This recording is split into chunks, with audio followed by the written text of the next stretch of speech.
वृत्ति को, अपने मन को, अपनी सूरत को, अपने ख्याल को, अपने अंतर चेतना को सत्संग में लगा करके रखना,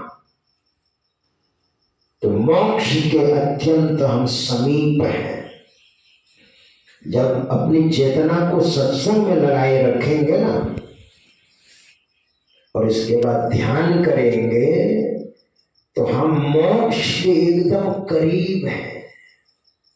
उसके बाद मोक्ष ही है। इसलिए सत्संग में अपने विचार को लगाए रखना चाहिए। अब संसार में रचे बचे हैं। अरे संसार किसी का नहीं हुआ है। यहाँ बड़े बड़े दिग्गज आए और सोचा कि संसार का मालिक बन जाऊं, नहीं बन पाए। पृथ्वी के पति बन जाऊं, नहीं बन पाए। सहस्रार्जुन थे, सहस्रार्जुन जो राजा थे, और पूरी पृथ्वी के राजा थे। और उसने सोचा था पूरी पृथ्वी की संपत्ति मेरी मुट्ठी में आ जाए, लेकिन नहीं हो सका। रावण ने भी सोचा था, लेकिन नहीं हो सका। यह पृथ्वी किसी के कब्जे में आ ही नहीं सकती है। इसलिए धर्मशास्त्र में, उपनिषद में आया है, पृथ्वी के हिस्से को, यानी यहां पर जो धन होता है उसके थोड़े से हिस्से को लेकर के अपने जीवन निर्वाह करें, परवरिश करें, त्याग भाव से, और 100 वर्ष जीने की इच्छा करें, ऐसा कहा है। और अपने विचार को सत्संग में लगाए रखना। मोक्ष के आप समीप हैं, और सबसे बड़ा पद अगर है तो वह है मोक्ष। इसलिए परीक्षित ने कहा सुखदेव बाबा से, इस संसार का सृजन कैसे हुआ है महाराज?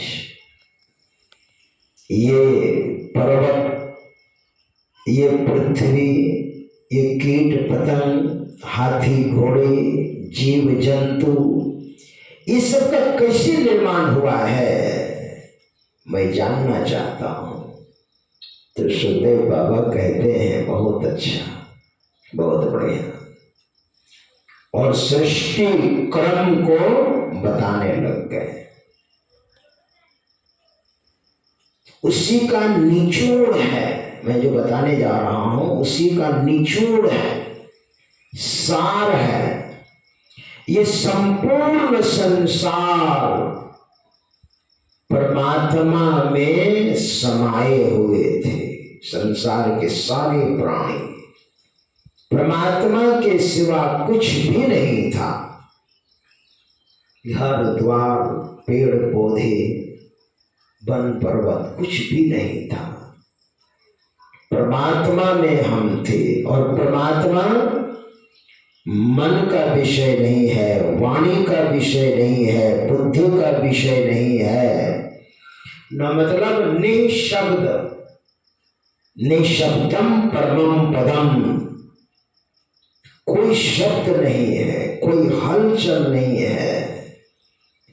तो परमात्मा को मौज हुई। मौज का मतलब एक अंतः प्रेरणा, उनकी मौज से ही मौज हुई, जो कि परमात्मा का तो मन का अस्तित्व नहीं है। तो परमात्मा ने सोचा, मैं एक हूं, बहुत हो जाऊं। देखिए सृजन कैसे हुआ है। मैं एक हूं, परमात्मा एक है। एक ईश्वर पर अटल विश्वास तथा पूर्ण भरोसा, हम लोग आते हैं ना। तो एक हूं, मैं बहुत हो जाऊं। परमात्मा ने सोचा। तो जैसे ये मन में बात आई, समझाने के ढंग से, क्योंकि परमात्मा का मन तो है नहीं, ये बात आते ही पहले हलचल होती है। क्या? जैसे पानी स्थिर है, बाल्टी में पानी आप लीजिए और पानी स्थिर है, शांत है, तो अपने चेहरे को उसमें आप देखिएगा, आपका चेहरा हो बहु दिखाई पड़ेगा, आपकी शक्ल दिखाई पड़ेगी इसमें, है ना। और उसके ऊपर बाल्टी को हिला दीजिए, पानी को हिलेगा और आपका चेहरा भी उसी पानी के साथ हिलने लग जाएगा। ऐसा देखा आपने करके? देखिएगा, हिलने लग जाएगा। उसी तरह से हम परमात्मा हैं, हम परमात्मा में हैं, परमात्मा ही हैं हम, परमात्मा के सिवा कुछ नहीं है। तो वही मौज हुई परमात्मा में, तो मौज हुई तो थोड़ा सा उसमें कंपन होना प्रारंभ हुआ, कंपन। अच्छा, जहां पर कंपन होता है, वस्तुएं हिलती हैं, डोलती हैं, तो वहां पर शब्द भी होता है ना। जहां वस्तु हिलेगी डोलेगी, ये बहुत गंभीर विषय है। वहां पर कंप जहां पर होगा, कंपन होगा, वहां पर शब्द भी होगा। तो हम निशब्द में थे,